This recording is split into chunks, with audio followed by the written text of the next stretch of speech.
అక్కి రవ్వ మాదిరి ఉంటాడే నా సామే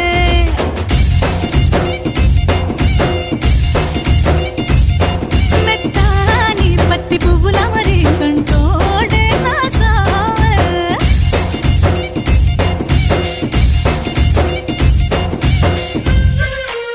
आमच्यासाठी प्रत्येक विद्यार्थ्यांनी घेतले आहे आणि त्यांच्या प्रती आमच्या मनातल्या भावना व्यक्त करायचा त्यांना धन्यवाद द्यायचा दिवस म्हणजे 5 सप्टेंबर चिकाच्या गोळ्याला आकार द्यावा लागतो सोन्याला सुद्धावरती तापावं लागतं दगडापासून जर मुली चढवायची असेल तर त्याला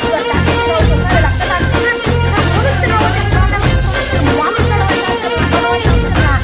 त्यासाठी शिक्षण आणि शिक्षक दोन्ही गरजेचे असतात तेव्हाच संस्कारी माणूस तयार होतो जगावर राज्य करणारा